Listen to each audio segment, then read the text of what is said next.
Alright, I've got the sanding machine's a 12-inch industrial floor sanding machine, professional floor sanding machine, with its own vacuum. And on the side you can see the motor, it's a 3 horsepower motor. It has a lot of torque, so the pulley on the motor is bigger than the driven pulley. That's how much torque it's got. Now the polish machine is that some people call a roaster machine. It's got its own vacuum, the white thing that you can see, which goes into a bag, especially adapted for floor sanding. And then you've got what we use for doing the edges, which is a polisher sander with its own vacuum connected to it with a knee pad.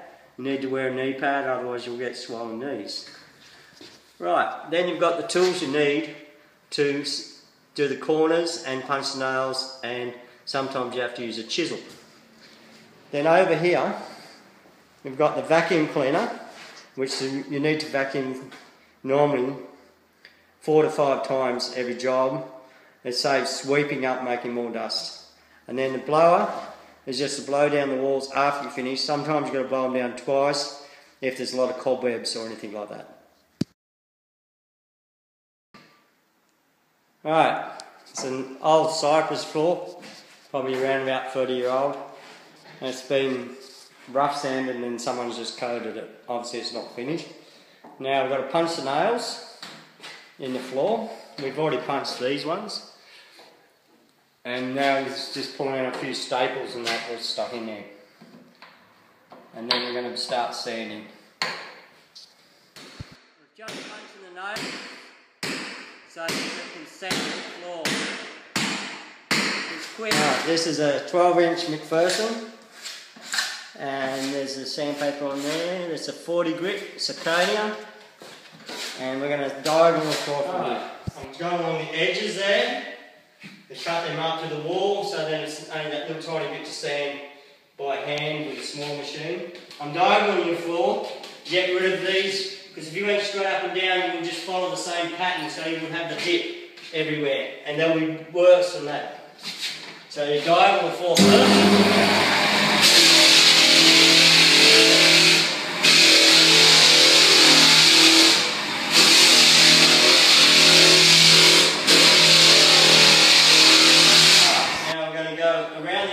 Getting off the old coat, because you might have trouble with the fine paper.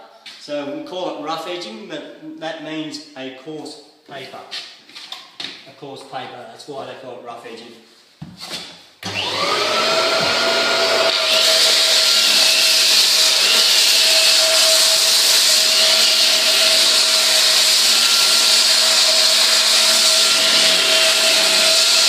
Now we're going to run out the floor with 40.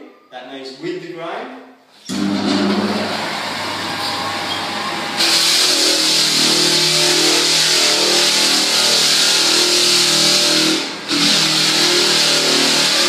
Right, now we're puttying up the nail holes with the putty I make, and each floor I make the putty to suit the timber. This timber is cypress pine, which is a hardwood, Australian hardwood. And then after we've finished this puttying up, then we'll sand it off with an 80 grit sandpaper on the sanding machine. Alright, all the nails have been puttied up and knots that are missing, puttied up. Now I'm diagonal on the floor with the 80 on the sanding machine.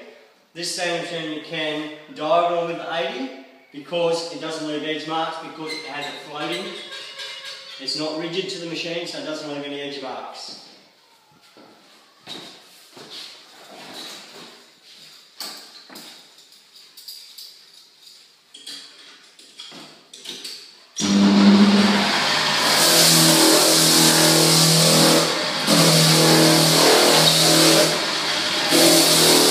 Showed you before is just there, no shrinkage, no slumping. That's my own putty I make. I left this one overnight, but after about 2 or 3 hours you can sand over it. Right, now I'm going to run out the floor with the 80, the same 80 that I had on there. There's another knot there, no shrinkage, no slumping, no nothing. That's my putty.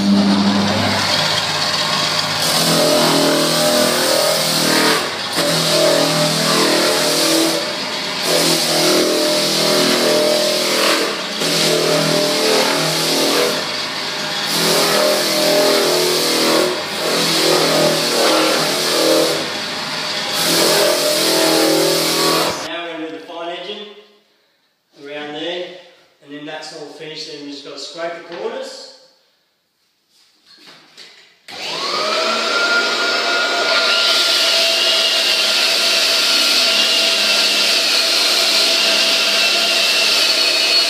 Scraping the corners.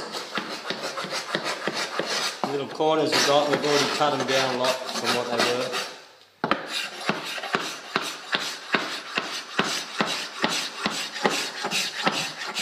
Alright, I've finished the floor now with a 150 on the sanding machine.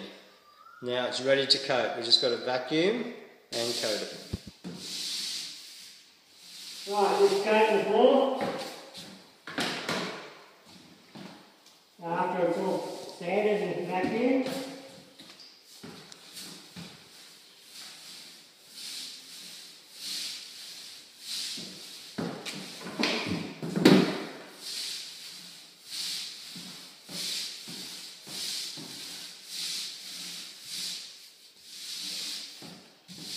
old balls are not new again.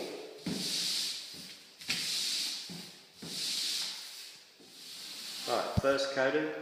Now I've just got to cut back the floor for the final coat. And I just go around the edges with that machine with the screen back on it. There's all the nails puttied up. And the nails are the colour of the timber.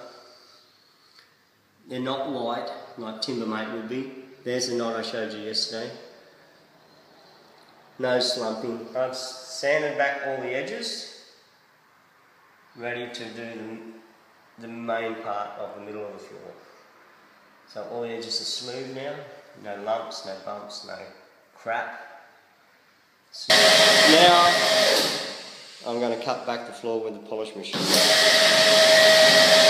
That's getting all the lumps and bumps off it, nice and smooth again. Ready for the final cut. Now, go around all the little corners, give them a light sand so they're exactly the same as the rest of the floor.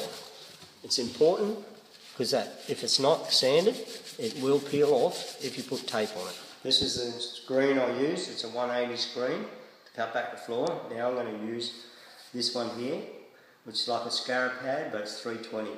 It just gets any spots that aren't dulled off by the screen dull. It's important for bonding, the coat to bond to itself. Right, now I'm just going over, like I said before, with that maroon pad that gets every other part that is still shiny, because it's got to dull everything off.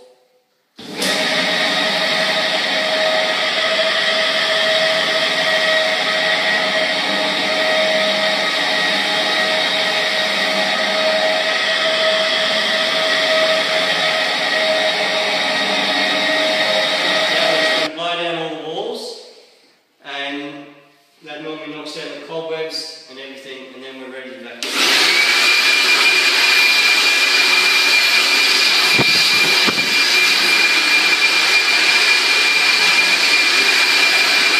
Now we're just going to vacuum the floor for the final coat, and we normally vacuum it twice.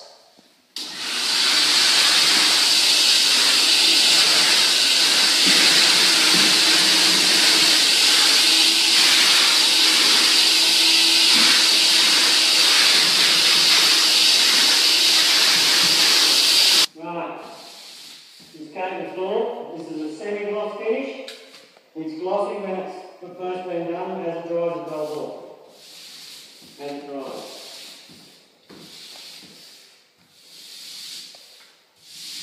Not bad for a floor which has been hidden under carpet.